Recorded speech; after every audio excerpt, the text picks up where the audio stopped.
Hey, what's going on there, everybody? Cloud Truth here with some more Battlefield 3 gameplay, and today I'd like to talk about situational awareness as well as some strategies and tactics to go along with them. Now, this is something that I could start up more often in my videos. If you guys would enjoy this type of thing, be sure to let me know down below in the comment section. Even though Battlefield 3 is almost 2 years old and every single map and tactic and strategy has probably been broken down and done hundreds of times, some people still enjoy these type of videos, so if you do, be sure to let me know down below in the comment section. That way I know and I can keep more of these up if you guys enjoy watching them. The first tip we're going to start off with is something so elementary, you're probably surprised I'm putting it in this video.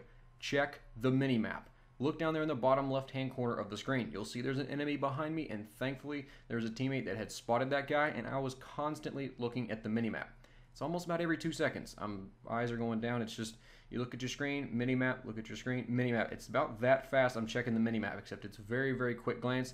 You oftentimes do it without even thinking about it, and thankfully, due to that teammate spotting him and me constantly checking that minimap, I was able to turn around, pop that guy right in the face, and he had no idea that I was about to spin around and shoot him. Now it's going to be a round of team deathmatch here on Death Valley, and I'm going to be using the P90 in the support class. I've got the Cobra sight and the TAC light with no third slot attachment on there. Now some of you may say, well, why don't you put the laser sight on this thing? It's got really good hip fire, and that's very, very true. And actually, the first, 2 minutes of this game, I had the laser sight on here, and I figured, hey, you know what? This map is pretty dark, and the TAC light can be used very effectively. Now, you're seeing this screen at a much brighter setting than what I do. You guys get the luxury of having me edit this in terms of increasing the brightness so you all can see this better. But while actually playing, it's pretty dark in here, and sometimes you can't even see if an enemy's in a corner, especially if you're looking at it from a distance. So that's why I picked the TAC light, honestly, sometimes just to help me see a little bit and to blind the enemy when coming around corners in this very close quarters construction type area.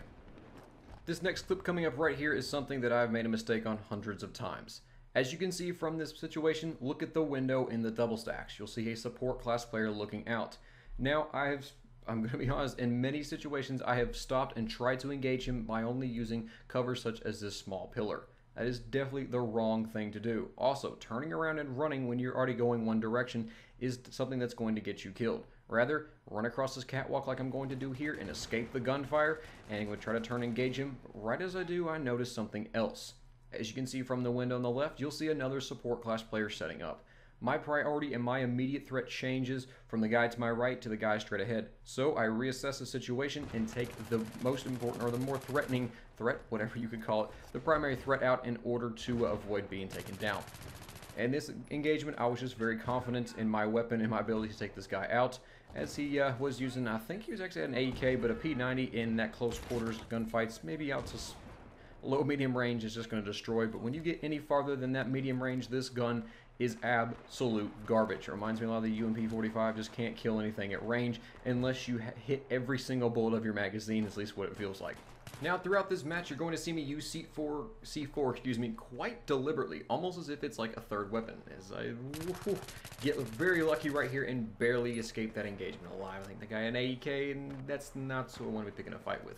But you'll see me use C4 like a third weapon, whether it be baiting guys, it's predicting their movements, things like that. Use C4 as it's like a third weapon is what you should be doing with it, because it's something that is definitely a viable tool support class as a means to get kills here in TDM.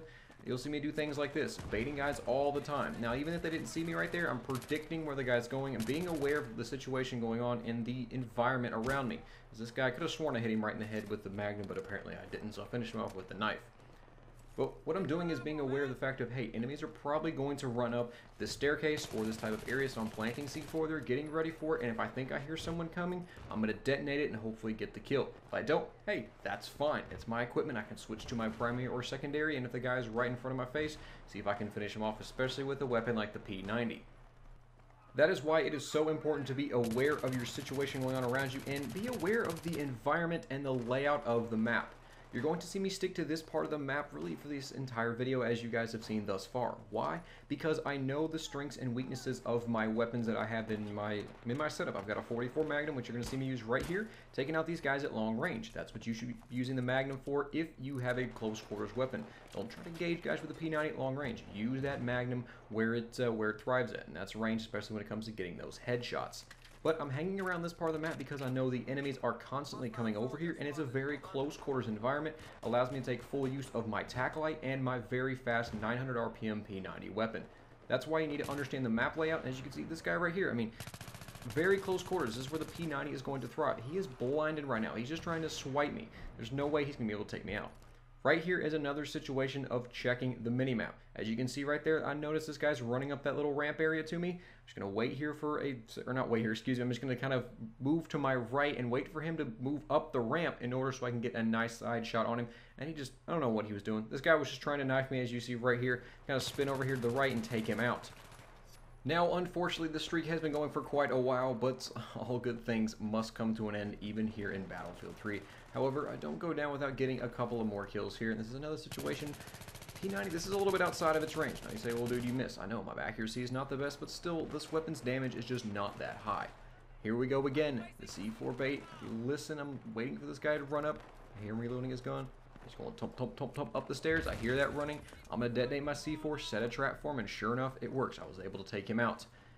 Think I heard another guy coming up these stairs? Nope, turns out not to be. Hey, rather be safe than sorry. And finally, this guy does take me out and into my streak at 17 kills.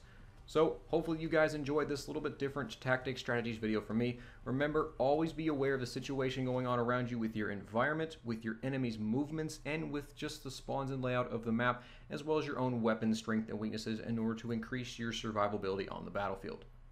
If you guys would like more of these, be sure to let me know down below in the comment section. Take care. See you all next time. Bye.